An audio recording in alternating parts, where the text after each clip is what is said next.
இலங்கையில் எத்தனையோ வகையான குற்றச் செயல்கள் இடம்பெற்றிருக்கின்றது.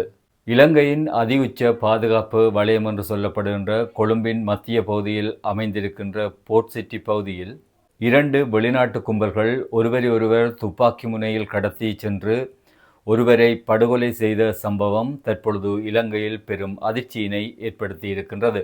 இது உண்மையில் தனிப்பட்ட 2 குழுக்களுக்கு இடையில் ஏற்பட்ட பிணக்கா அல்லது சர்வதேச மாஃபியா குழுக்களுக்கு இடையில் ஏற்பட்ட பிரச்சனையினுடைய ஒரு உச்சக்கட்டம் தானா, அல்லது அண்மை காலத்தில் இலங்கையில் நிதி மோசடி சம்பவங்களில் ஈடுபட்ட குழுக்களுக்கிடையில் ஏற்பட்ட மோதலா என்ற கேள்வி தற்பொழுது எழுப்பப்பட்டு வருகின்றது பல்வேறுபட்ட தரப்பினராலும். இன்றைய இந்த காணொளியில் இன்று அதிகாலை இலங்கையில் இடம்பெற்ற மிகவும் ஒரு பரபரப்பான ஒரு சம்பவம் பற்றித்தான் உங்களோடு சில விஷயங்களை பகிர்ந்து கொள்ளப் போகின்றேன். வாருங்கள் வீடியோவுக்குள்ளே போவோம். இந்த சம்பவம் நேற்றைய தினம், அதாவது புதன்கிழமை 22ஆம் தேதி கொழும்பின் அதிஉச்ச பாதுகாப்பு வலயமாக இருக்கின்ற போர்ட் சிட்டி பகுதியில் இடம்பெற்றிருக்கின்றது. நேற்றைய தினம் சுமார் 11 மணியளவில் 3 சீன பிரஜைகள் கருப்பு பிக்கப் வாகனம் ஒன்றில் போர்ட் சிட்டி பகுதிக்கு சென்றிருக்கின்றார்கள். அங்கே காணப்படுகின்ற அந்த தொங்கு பாலத்தில் அந்த 3 நபர்களும் மீன்பிடித்து கொண்டிருந்தார்கள் அப்படி என்று சொல்லப்படுகின்றது.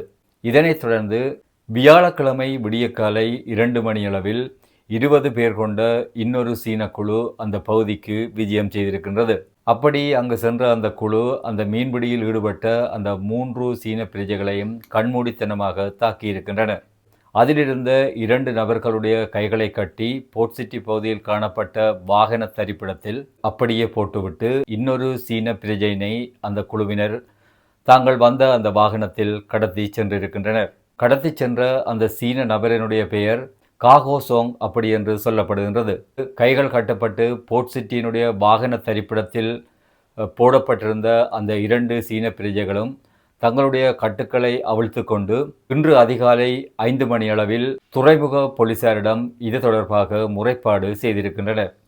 துரிதமாக செயற்பட்ட போலீசார் 2 சீன பிரஜைகளையும் தனியார் வைத்தியசாலையில் அனுமதித்துவிட்டு விசாரணைகளை துரிதமாக தொடங்கினர். இதனைத் தொடர்ந்துதான் இந்த சம்பவம் வெளி உலகுக்கு தெரிய வந்தது. போலீசார் துரிதமாக விசாரணைகளை முன்னெடுத்து சென்று கொண்டிருந்த வேளையில் போலீசாருக்கு ஒரு தகவல் கிடைக்கின்றது. கொழும்பு நகரிலிருந்து வெகு தூரத்தில் இருக்கின்ற எகலியகொட பகுதியில் உள்ள ஒரு காடு ஒன்றில் கைகள் கால்கள் கட்டிய நிலையில் சீன பிரஜையின் சடலம் ஒன்று காணப்படுகின்றது என்ற தகவல் இலங்கை போலீசாருக்கு தெரிவிக்கப்பட்டது. இதனைத் தொடர்ந்து துரிதமாக செயற்பட்ட போலீசார் அந்த சடலத்தினை மீட்டிருக்கின்றனர். போலீசாரின் சோதனை நடவடிக்கையின் பொழுது அந்த பகுதியில் கைவிடப்பட்ட ஒரு கயஸ் வாகனம் கண்டுபிடிக்கப்பட்டிருக்கின்றது. இந்த வாகனத்தில் குளோக் 44 ரக துப்பாக்கி ஒன்றும் VVK ரக வோக்கி டோக்கி ஒன்றும் மீட்டெடுக்கப்பட்டிருக்கின்றது.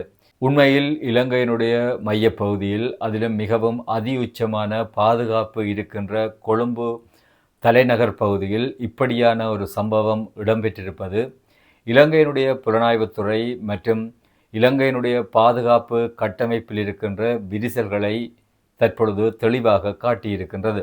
ஒரு வெளிநாட்டு கும்பல் மிகவும் பாதுகாப்பான ஒரு பகுதியில் இப்படியான ஒரு சம்பவத்தினை செய்வதற்கு அவர்களுக்கு எவ்வளவு துணிவிருந்திருக்க வேண்டும். அது மட்டுமல்ல, அவர்கள் இலங்கையினுடைய சந்து பொந்துகள் எல்லாம் எவ்வளவு பரிச்சயமான நபர்களாக இருந்திருக்கின்றார்கள் என்பதுதான் இப்பொழுது மிகப்பெரிய ஒரு கேள்வியாக இருக்கின்றது.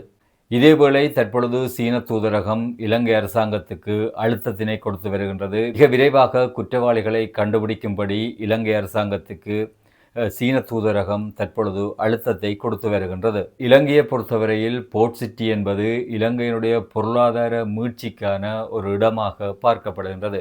இந்த பின்னணியில் இப்படியான சம்பவங்கள் இந்த இடத்தில் இடம்பெறுவது எதிர்காலத்தில் வெளிநாட்டு முதலீட்டாளர்கள் இந்த இடத்திற்கு எவ்வாறு வந்து முதலீடுகளை நம்பி செய்வார்கள் என்ற அச்சமும் தற்பொழுது ஏற்பட்டிருக்கின்றது. அண்மைய சில மாதங்களாக இலங்கையில் சீன பிரஜைகளால் மேற்கொள்ளப்படுகின்ற சைபர் குற்றங்கள் தற்பொழுது அதிகரித்து வருகின்றது. அண்மையில் கூட போலீசார் சில அடுக்குமாடி வீடுகளில் இருந்து இவ்வாறான குற்றச் செயல்களில் ஈடுபட்ட பல சீன பிரஜைகளை கைது செய்திருந்தனர். இது தொடர்பாக ஊடகங்களும் அப்பொழுது பரபரப்பான செய்திகளை இலங்கையில் வெளியிட்டிருந்தது. இந்த நிகழ்வுகளின் தொடர்ச்சியாகத்தான் சீன பிரஜைகளுக்கிடையில் இடம்பெற்ற இந்த வன்முறை சம்பவத்தினையும் பார்க்க வேண்டி இருக்கின்றது. இலங்கையில் ஒரு ஆட்சி மாற்றம் ஏற்படுவதற்கு முன்பு எப்பொழுதும் இலங்கையினுடைய பாதுகாப்பில் ஒரு ஓட்டை இருக்கின்றது என்ற கோஷமே முதலில் முன்வைக்கப்படுகின்றது. இலங்கையில் பாதுகாப்பு அச்சுறுத்தல் இருக்கின்றது என்ற கோஷத்துடனேயே கடந்த காலத்தில் ஆட்சி மாற்றங்கள் இலங்கையில் இடம்பெற்றிருக்கின்றது என்பது உங்களுக்கு நன்றாக தெரியும். இப்படியான சம்பவங்களை எதிர்க்கட்சிகள் எதிர்காலத்தில் ஊதி பெருப்பித்து விடுவார்கள். எனவே பொறுப்புள்ள அரசாங்கம் என்ற வகையில் தற்போதைய அரசாங்கம் இது தொடர்பாக மிகவும் காத்திரமான நடவடிக்கைகளை எடுத்து இவ்வாறான சம்பவங்கள் எதிர்காலத்தில் இலங்கையில் இடம்பெற மாட்டாது என்பதை உறுதிப்படுத்த வேண்டும். இலங்கையில் இன்றைய தினம் சீன பிரஜைகளுக்கு இடையில் இடம்பெற்ற இந்த மோதல் பற்றி நீங்கள் என்ன நினைக்கின்றீர்கள் என்பதை கொமெண்ட்ஸில் பதிவிடுங்கள். மீண்டும் இன்னும் ஒரு காணொளியில் உங்களை சந்திக்கும் வரை உங்களிடமிருந்து விடைபெற்றுக் கொள்கின்றேன். நன்றி, வணக்கம்.